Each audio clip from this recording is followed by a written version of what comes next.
Assalamualaikum warahmatullahi wabarakatuh. Halo semuanya, hari ini saya dan kelompok saya akan mempresentasikan hasil kerja kelompok kami sebagai bagian dari tugas ujian akhir semester mata kuliah gunaan data. Kami akan memperkenalkan anggota kelompok kami dengan saya sendiri, Anissa Jaros Pratman, dan anggota rekan kelompok saya, Haris Hafizi Pramudia, Alia Khairunisa, Rindi Nabila Septiani, Alvin Arafiranata. Selanjutnya di sini saya akan membacakan abstraknya. Churn pelanggan merupakan salah satu permasalahan utama yang dihadapi oleh perusahaan telekomunikasi. Churn terjadi ketika pelanggan memutuskan untuk berhenti menggunakan layanan yang ditawarkan, yang dapat berdampak pada penurunan pendapatan perusahaan. Oleh karena itu, diperlukan sistem yang mampu memprediksi potensi churn secara akurat agar perusahaan dapat mengambil langkah preventif untuk mempertahankan pelanggan. Pada video ini, saya akan menjelaskan tentang tahapan ETL menggunakan Pentaho. Tahapan pertama adalah mengimpor file CSV ke dalam Pentaho. Tahapan ini kita memasukkan dataset yang akan diolah nantinya. Klik browser, habis itu masukkan file CSV-nya. Setelah itu, kita ubah tipe data menjadi data string. Sebelumnya, data ini bertipe data number, maka akan kita ubah ke string. Hal ini penting karena jika tipe data berupa number, maka operasi pada tahap berikutnya itu tidak dapat dijalankan. Selanjutnya, tahapan kedua adalah string operation. Fungsi dari string operation ini adalah untuk menghapus spasi berlebih, baik di awal maupun di akhir di suatu kolom. Tujuannya supaya data menjadi lebih rapi dan proses modelingnya nanti bisa lebih akurat tanpa adanya error akibat spasi yang berlebih. Tahapan ketiga di sini ada filter row. Filter row di sini itu gunanya untuk membersihkan data dan menghapus nilai nol pada kolom-kolom yang berada di dalam file CSV tadi. Dengan cara ini, data yang digunakan untuk model nanti lebih bersih sehingga hasil analisisnya lebih akurat. Selanjutnya, di sini ada tahapan select value. Tahapan keempat ini mengembalikan tipe data dari kolom tenor, local change, sama monthly change. Tadi kan dari number terus ke string. Nah, sekarang itu mengembalikan tipe data string tadi ke posisi number. Hal ini dilakukan agar ketiga kolom ini bisa digunakan untuk analisis, numerik, dan perhitungan pada tahap berikutnya. Tahapan terakhir adalah text file output.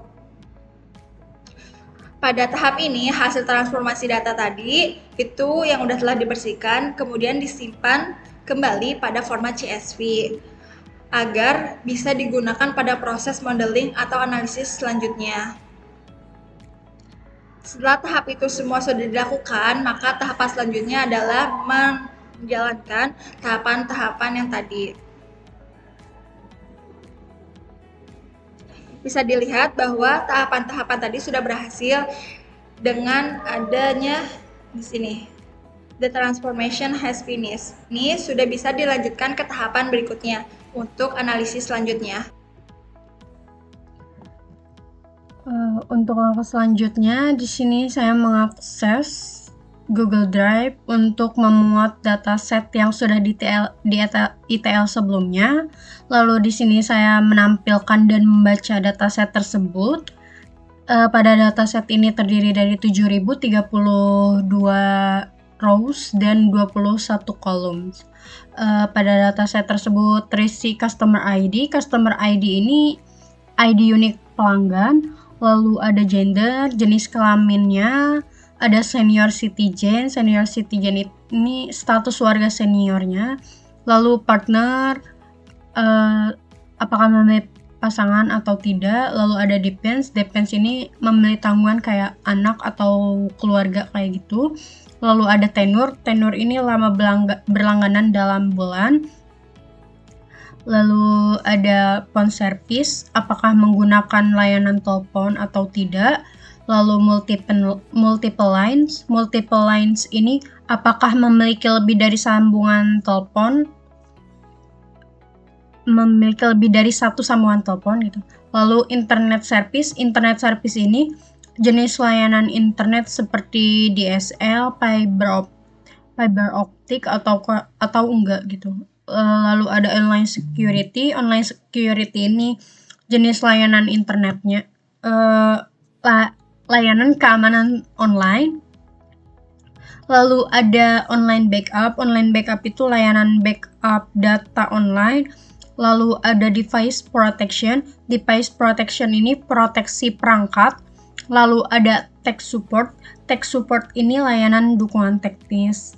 Lalu ada streaming TV, layanan streaming TV. Streaming movies ini layanan streaming film. Lalu kontrak itu jenis kontrak yang kayak bulanan atau tahunan gitu. Lalu paperless billing itu penagihan tanpa kertas, ya atau tidak gitu. Sama payment metode pembayaran yang dilakukan itu menggunakan apa gitu. Sama online charge itu biaya bulanan yang dibayarkan. Total charge itu total biaya yang dibayarkan selama berlangganan. Sama churn itu apakah pelanggan berhenti berlangganan atau tidak. Lalu di sini membuat kolom baru yang bernama average usage. Average usage ini terdiri dari kolom total charge dibagi kolom tenur. Ini hasilnya. Lalu selanjutnya saya menampilkan kode unik dari setiap kategorinya. Lalu di sini saya menampilkan info dari dataset tersebut, yang ada kolom, terus apakah ada nilai nul sama tipe datanya. Nah, di sini saya menampilkan apakah dari kolom-kolom tersebut terdapat nilai nul atau tidak. Lalu untuk tahap selanjutnya dilanjutkan oleh teman saya. Terima kasih. Langkah selanjutnya yaitu analisis data eksplorasi atau EDA, adalah langkah krusial dalam memahami karakteristik dataset sebelum melangkah ke pemodelan lebih lanjut. Dalam konteks ini, kita akan melakukan EDA untuk dataset pelanggan dengan fokus pada variabel churn, yaitu apakah pelanggan berhenti berlangganan atau tidak. Tujuan dari EDA ini adalah untuk mengidentifikasi pola, distribusi, dan hubungan antara berbagai fitur dengan status churn pelanggan. Langkah pertama dalam EDA adalah memahami seberapa seimbang atau tidak seimbangnya distribusi pelanggan yang churn dan tidak churn. Dari grafik batang jumlah customer berdasarkan churn, terlihat bahwa dataset ini memiliki ketidakseimbangan yang signifikan. Terdapat 5.163 pelanggan yang tidak churn atau no, dan hanya 1.869 pelanggan yang churn atau yes. Ketidakseimbangan ini perlu diperhatikan dalam langkah pemodelan di masa mendatang, karena dapat mempengaruhi performa model klasifikasi. Selanjutnya, kita akan memeriksa distribusi dari variabel-variabel numerik dalam dataset, seperti tenur atau lama berlangganan, monthly charge atau biaya bulanan, total charge, dan rata-rata penggunaan. Ini membantu kita memahami sebaran nilai-nilai pada masing-masing fitur ini.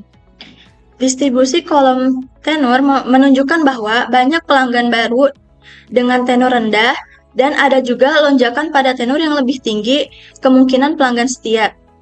Distribusi kolom monthly charge terlibat bimodal dengan dua puncak yang menunjukkan kemungkinan adanya segmen pelanggan yang berbeda berdasarkan biaya bulanan mereka.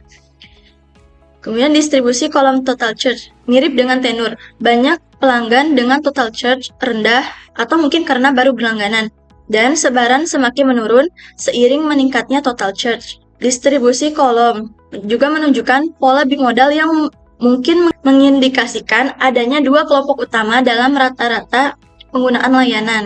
Selanjutnya, bagian ini berfokus pada bagaimana variabel-variabel kategorikal seperti demografi pelanggan, jenis layanan, dan metode pembayaran berhubungan dengan keputusan pelanggan untuk churn. Visualisasi ini menggunakan conplot dengan who churn untuk membandingkan proporsi churn di setiap kategori. Gender Fish Churn tidak ada perbedaan signifikan dalam tingkat churn antara gender pria dan wanita.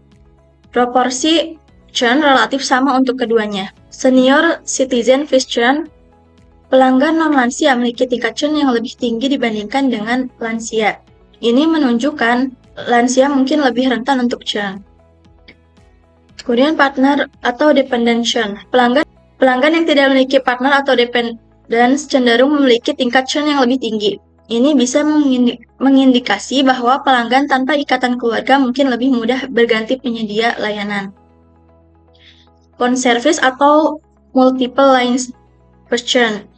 Sebagian besar pelanggan memiliki phone service. Tidak ada perbedaan besar dalam churn berdasarkan apakah mereka memiliki phone service atau tidak. Untuk multiple lines, pelanggan dengan multiple lines memiliki proporsi churn yang sedikit lebih tinggi daripada yang tidak. Kemudian, internet service churn. Pelanggan dengan fiber optik memiliki tingkat churn yang jauh lebih tinggi dibandingkan dengan DSL atau tanpa layanan internet. Ini adalah wawasan penting yang menunjukkan masalah dengan layanan fiber optik. Online security fish churn. Online security, online backup, device protection, dan tech support fish churn. Pelanggan yang tidak menggunakan layanan tambahan seperti keamanan online, backup, proteksi perangkat, atau dukungan teknis memiliki tingkat churn yang lebih tinggi. Ini menunjukkan bahwa layanan tambahan ini mungkin meningkatkan loyalitas pelanggan. Streaming TV, streaming movies fish churn mirip dengan layanan tambahan di atas. Pelanggan yang tidak menggunakan layanan streaming TV atau film cenderung memiliki tingkat churn yang lebih tinggi. Kemudian kontak fish churn. Pelanggan dengan kontak bulanan, month-to-month, memiliki tingkat churn yang jauh lebih tinggi dibanding dengan mereka yang memiliki kontrak 1 tahun atau 2 tahun.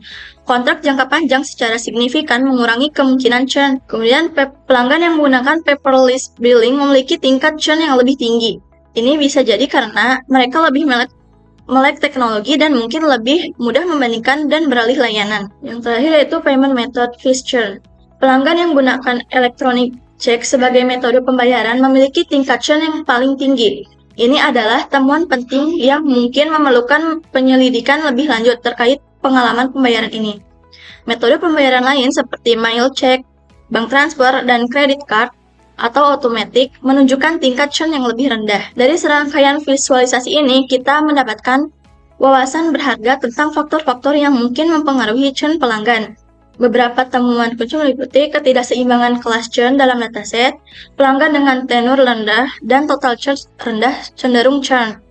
Non-lansia, pelanggan tanpa partner atau dependence, dan pengguna layanan fiber optik cenderung memiliki tingkat churn yang lebih tinggi.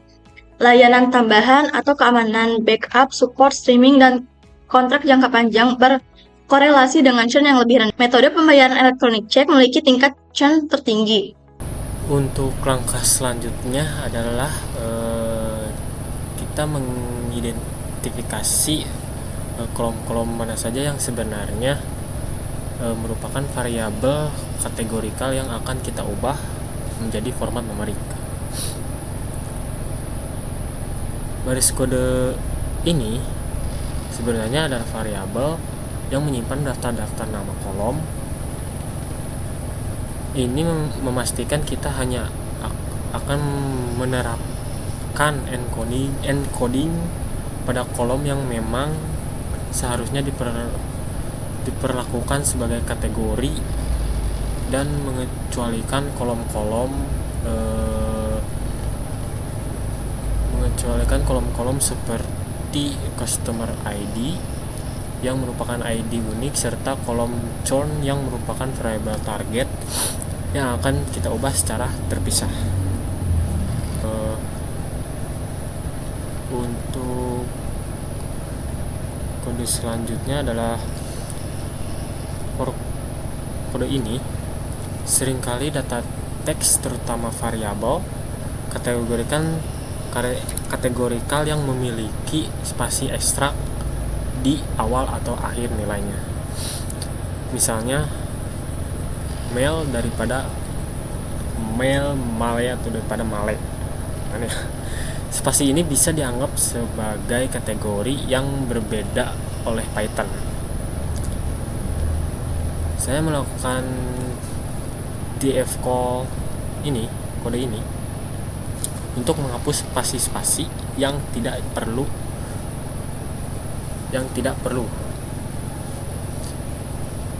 Di semua kolom bertipe objek atau teks, memastikan konsistensi kategori. Lalu untuk kode yang ini, setelah pembersihan spasi,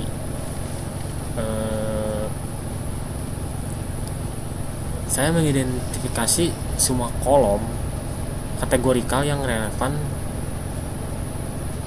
kolom customer ID dan churn, dikecualikan karena customer ID bukan fitur yang akan digunakan untuk pelatihan, dan churn adalah variabel target kita yang akan ditangani secara terpisah.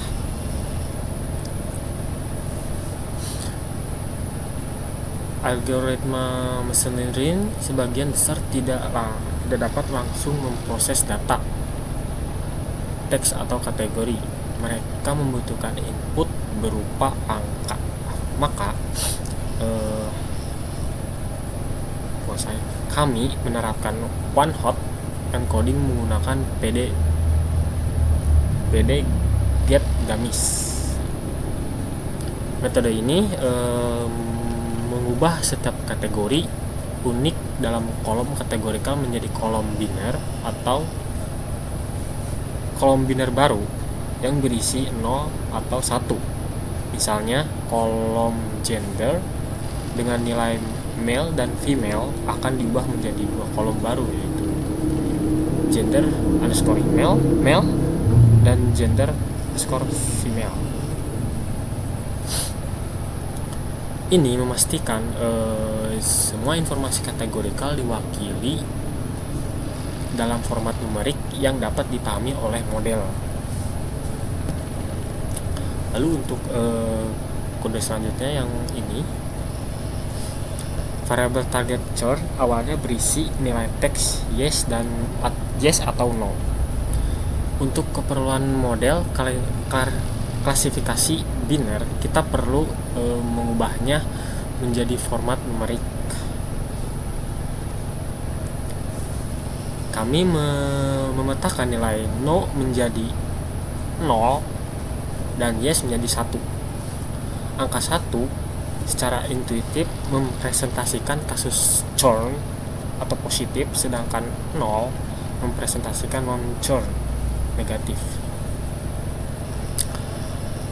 Langkah ini sangat penting karena churn akan menjadi label yang diprediksi oleh model kita. Lalu selanjutnya adalah kode ini. Kode ini menjelaskan variabel numerik dalam dataset seringkali memiliki rentang nilai yang sangat bervariasi. Misalnya tenure bisa puluhan bulan, monthly charges puluhan dolar, total charge bisa ribuan dolar. Banyak algoritma machine learning, terutama yang berbasis jarak atau gradient, sensitif terhadap skala fitur. Jika rentang nilai antar fitur sangat berbeda, fitur dengan nilai yang lebih besar mungkin mendominasi dan menyebabkan model belajar secara tidak efektif. Kami menggunakan standar scalar untuk standarisasi kolom-kolom numerik seperti tenor, monthly charge, total charge, dan average usage.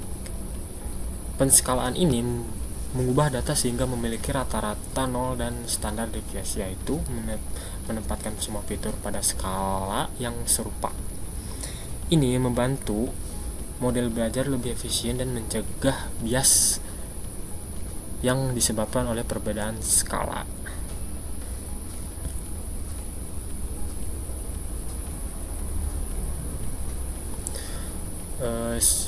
Setelah berbagai langkah praproses ini, kita bisa melihat beberapa baris pertama data kita lagi dengan dfhead. Dengan kode ini, untuk memastikan perubahan sudah diterapkan dengan benar dan data kini siap untuk dianalisis lebih lanjut.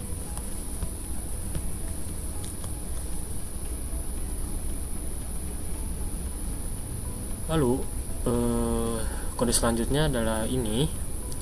Kolom customer ID adalah pengidentifikasi unik untuk setiap pelanggan. Meskipun berguna untuk identifikasi data, kolom ini tidak memiliki informasi prediktif terkait churn, artinya tidak akan membantu model dalam belajar memprediksi. Oleh karena itu, kolom customer ID dihapus dari dataset dengan perintah df drop customer ID exists sama dengan 1. Langkah ini penting untuk mengurangi dimensi data dan memastikan model hanya belajar dari fitur-fitur yang relevan. Lalu kode ini setelah data siap, kita melakukan analisis korelasi untuk memahami hubungan antar fitur dalam dataset. Korelasi mengukur seberapa kuat dan dalam arah mana dua variabel bergerak bersamaan. Nilai korelasi berkisar dari min 1 hingga 1. Kita menggunakan heatmap dari library Seaborn untuk memvisualisasikan metrik korelasi ini. Warna dan angka pada heatmap ini menunjukkan nilai korelasi antara setiap pasangan fitur. Semakin mendekati merah terang atau biru tua, semakin kuat korelasinya. Sebagai contoh, kita bisa lihat bahwa kolom total charge dan tenor memiliki korelasi positif yang cukup kuat, yang masuk akal karena semakin lama pelanggan berlangganan, total biaya mereka cenderung lebih tinggi. Lanjut, untuk kode ini kita fokus utama kita adalah memahami fitur mana yang paling berkorelasi dengan churn. Kita membuat heatmap khusus dengan hanya menampilkan korelasi setiap fitur terhadap kolom churn diurutkan dari korelasi positif tertinggi ke negatif terendah. Dari grafik ini kita bisa melihat fitur-fitur yang paling berpengaruh terhadap kemungkinan churn. Misalnya kita bisa lihat bahwa monthly charge, biaya atau biaya bulanan, dan no internet service, tidak ada layanan internet, memiliki korelasi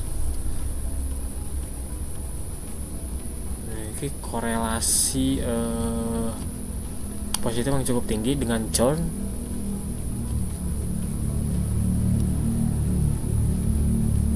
Internet service, ini artinya pelanggan dengan biaya bulanan yang lebih tinggi atau yang tidak memiliki layanan internet cenderung lebih beresiko untuk churn. Di sisi lain, fitur seperti tenor, masa berlangganan, dan total charges, total biaya, memiliki korelasi negatif yang kuat dengan churn. Ini menunjukkan bahwa semakin lama pelanggan berlangganan, semakin besar total biaya yang mereka bayarkan, semakin kecil kemungkinan mereka untuk churn. Visualisasi ini sangat berharga karena memberikan gambaran langsung tentang faktor-faktor utama yang mungkin mendorong atau mencegah pelanggan untuk churn, yang akan sangat membantu dalam interpretasi model nantinya. Untuk churn itu apa itu churn? Churn itu sebuah pelanggan yang sudah tidak berlangganan pada perusahaan itu adalah churn. Atau churn itu kehilangan pelanggan perusahaan itu. Semakin angkanya mendekati 1, itu berarti churn. Untuk negatif berarti si pelanggan itu masih berlangganan, tidak churn. Baik, untuk penjelasan bagian saya itu, terima kasih. Selanjutnya, saya Alvin Arefrinata akan melakukan pemodelan. Selanjutnya, hal pertama yang saya lakukan yaitu memisahkan fitur menjadi X dan Y. X di sini isinya informasi pelanggan seperti jenis kelamin, lansia, jenis paketnya, total bulan, dan lain-lain. Untuk di sini fitur Y-nya yaitu churn, yang dimana itu adalah target label kita. Selanjutnya, data dibagi menjadi 80-20, 80 untuk data training dan 20 untuk data testing. Selanjutnya model saya dilatih menggunakan algoritma random forest, dan di sini menunjukkan akurasi sebesar 78% untuk pada kelas tidak churn-nya atau 0 memiliki precision 83% dan recall 89%, sedangkan pada kelas churn precision-nya 62% dan recall-nya 49%. Berdasarkan hasil ini dapat disimpulkan bahwa model lebih akurat dalam mengidentifikasi pelanggan yang tidak churn. Namun, performa mendeteksi pelanggan yang berpotensi churn masih dapat ditingkatkan. Selanjutnya, saya juga mengevaluasi model dalam bentuk conversion matrix. Berdasarkan conversion matrix, sebesar 918 pelanggan yang tidak churn diprediksi benar, dan 189 pelanggan yang churn diprediksi benar. Namun model juga memprediksi 115 pelanggan yang seharusnya tidak churn malah diprediksi churn, dan 185 yang seharusnya churn diprediksi tidak churn. Dari hasil ini dapat disimpulkan bahwa model sudah cukup baik dalam memprediksi pelanggan yang tidak churn. Namun, masih terdapat kesalahan dalam mendeteksi pelanggan yang sebenarnya churn. Selanjutnya, setelah proses pelatihan selesai, saya menyimpan beberapa komponen penting ke dalam file pickles. Untuk model random forest disimpan dalam file churn model pickles. Untuk scalar disimpan dalam scalar.pickles. Untuk daftar kolom data training disimpan dalam file train columns. Tujuannya agar model dan proses preprocessing dapat langsung digunakan dalam aplikasi tanpa perlu melakukan pelatihan ulang, sehingga proses prediksi menjadi lebih cepat dan efisien. Selanjutnya cara agar ini dapat dijalankan di website. Download file pickles yang tadi di My Drive di gudang data. Download file pickles yang tadi.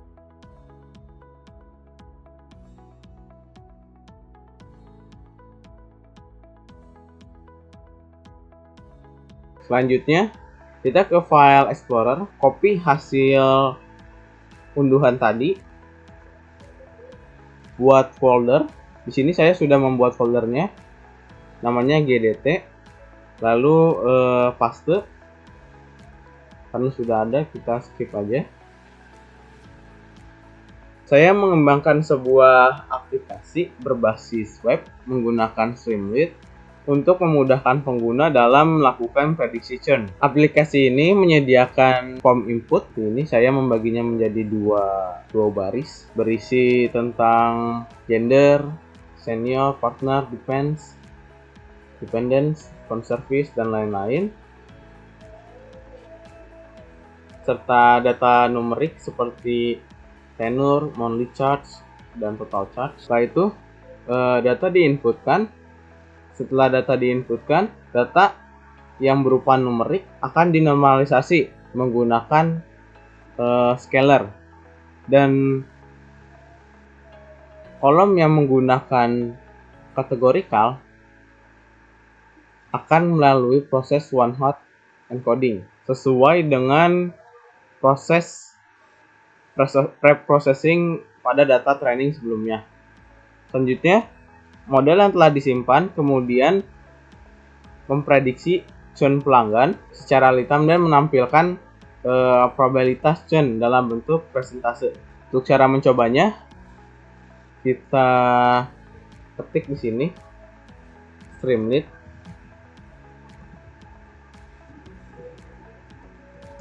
run.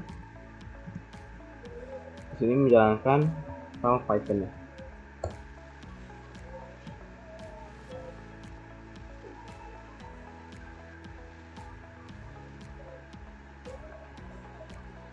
Kita tunggu, ini masih running.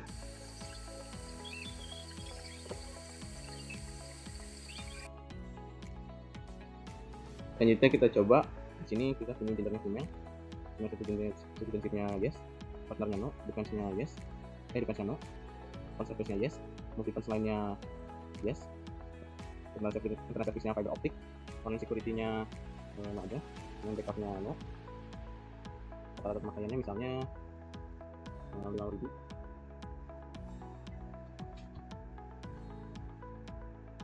Aplikasinya no, support-nya kita no juga, streaming TV-nya no, streaming TV-nya no, kontraknya teman-teman aja, cover billingnya kita yes.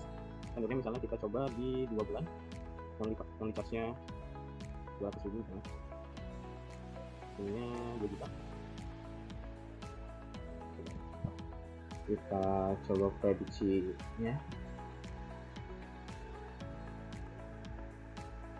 Hasil prediksi menunjukkan bahwa pelanggan akan berhenti berlangganan atau churn. Untuk probabilitasnya 57%. Kita coba untuk yang tidak churn.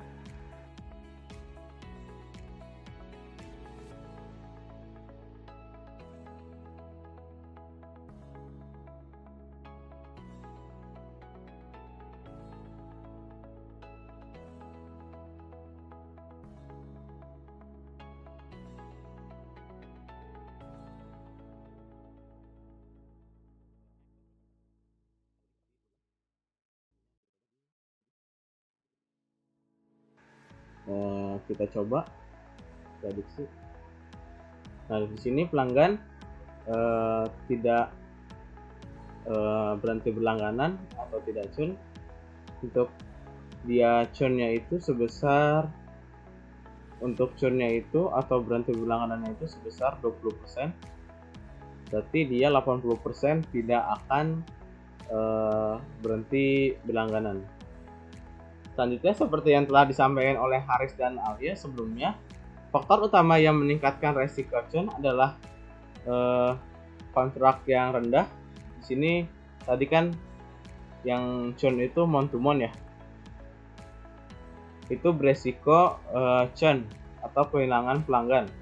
Sedangkan pelanggan yang tidak churn itu, dia tadi kontraknya itu 2 years. Oleh karena itu, perusahaan dapat mengurangi churn dengan mendorong pelanggan untuk memilih kontrak yang lebih panjang atau memanfaatkan layanan keamanan dan menggunakan dukungan teknis. Selain itu juga, perusahaan disarankan memberikan insentif bagi pelanggan baru agar mereka tetap berlangganan dalam jangka waktu yang lebih lama. Untuk kesimpulannya, berdasarkan hasil yang diperoleh, model random forest yang saya bangun mampu memprediksi churn dengan akurasi 78,7%. Selain itu, aplikasi saya yang saya buat dikembangkan dengan menggunakan Streamlit itu mempermudah pengguna dalam melakukan prediksi churn secara langsung tanpa memerlukan pemahaman teknis yang kompleks. Untuk kedepannya, mungkin performa model dapat ditingkatkan dengan melakukan tuning hyperparameter dan mencoba algoritma lain seperti XGBoost, SPM, atau gradient boosting agar hasil prediksi menjadi lebih akurat, khususnya dalam deteksi pelanggan yang berpotensi churn. Demikian presentasi kelompok kami yang saya dapat sampaikan. Terima kasih atas perhatian Bapak dosen. Wassalamualaikum warahmatullahi wabarakatuh.